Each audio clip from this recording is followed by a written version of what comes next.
I love this game. Echoes of Wisdom is what you get when you combine the freedom of the recent 3D Zelda games and put them in a classic feeling top-down view like the classic Zelda games. This game proves that the 2D, or in this case you can also just call it 2D 3D Zelda games, can coexist with the mainline open-air Zelda games, as that's the weird title that Nintendo likes to give the games of Breath of the Wild and Tears of the Kingdom. I will be trying my best to not say much spoilers when it comes to the story of this game, but of course there will likely still be a bit of spoilers in some regards when it comes to its gameplay and showing of the world. Yeah, so just want to let you guys know that before I continue on, so you guys have been warned. The story of Echoes of Wisdom begins when Zelda is captured by the Demon King Ganon, and after Link is successful in defeating him, a rift opens up, and like quicksand, Link gets sunken into it. Thankfully, Link was able to shoot at the trap that Zelda was in with his bow, and with that, Zelda was able to escape. All I'm gonna add here is that Zelda gets into some shenanigans, meets Tri, who gives Zelda this magical rod called the Tri Rod, and that allows Zelda the ability to be able to make echoes of items that you discover around the world of Hyrule. If you guys have seen my developer interview video that I made prior to the game releasing, Nintendo really tried to make a lot of things that happen in this world make sense. One of those things being having Zelda leave the castle. As you all know, coming from royalty, you have servants who will go and save the world or do things for you,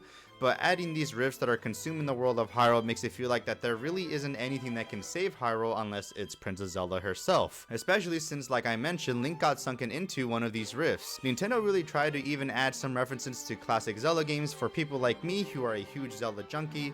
One thing I do want to add is that the world of Hyrule, looking closely at its map, is really a Link to the Past and a Link Between Worlds map, but expanded. I do plan on making a video talking about some references and comparisons to the classic Zelda worlds here, so please stay tuned for that, but I just thought I'd mention this in this video just because I thought it was just an awesome little touch that I feel like everyone should know about. As soon as you are finished with the beginning segment, you are able to just go ahead and explore really anywhere. This land of Hyrule is massive and has so many secrets that honestly it caught me off guard at some points when I was playing it. What I mean by that is that there would be moments where I would go deep into a cave expecting in normal Zelda fashion to get either a heart piece, but really it was just either rupees or some fruits or just anything else that is kind of just a normal generic item in this game. Not to say that it wasn't fun, I had a blast exploring these caves and I always felt rewarding discovering all these secrets in Hyrule. Thanks to the echoes you find and discover throughout the game, the way you solve the puzzles may be completely different than how I did it in my playthrough. When this game was first announced, I was very concerned for the combat in the game, but it can be really fun and awesome summoning a wall of sword moblins attacking an enemy, or summoning a stronger echo such as a Dark Nut and destroy everything in its path. You also have the power to go into Sword Fighter mode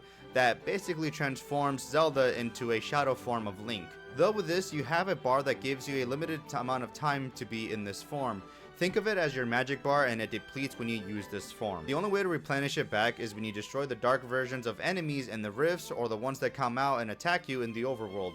You can also replenish it drinking smoothies, which in this game, smoothies is the cooking mechanic you have in Tears of the Kingdom and Breath of the Wild.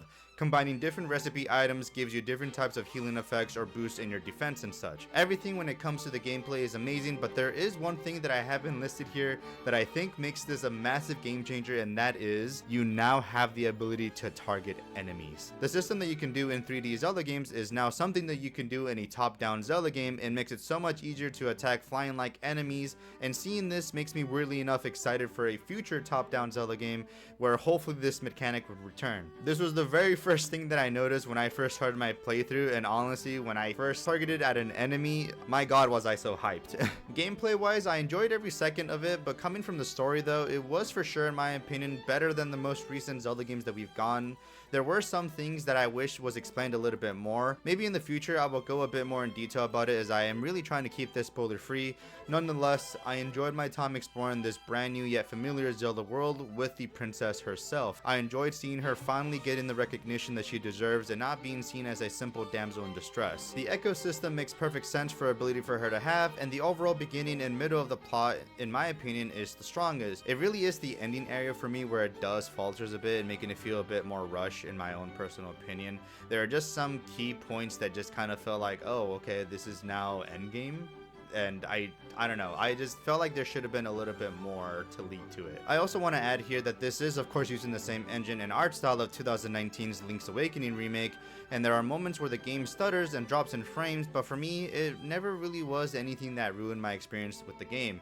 Same goes with Link's Awakening back in 2019 when I played that originally. It never really ruined the experience for me, and I actually recently even went ahead and 100% into Link's Awakening prior to this game releasing. The Legend of Zelda Echoes of Wisdom gets a 9 out of 10 from me, and if you are a fan of the series, this is of course an easy get. If your first Zelda game were Breath of the Wild and Tears of the Kingdom, the freedom the echoes provide, and as well it sharing a lot of the same characteristics of those games, make me believe that this can be an easy welcoming to new fans of the series and can be perfect entry point for those wanting to get into the 2D Zelda games. But that is basically it, guys. That is my Legend of Zelda Echoes of Wisdom review. Hopefully I didn't spoil too much of the game for you guys, but yeah, I just also want to let you guys know that I am potentially going to be planning on actually doing a playthrough of this game on hero mode.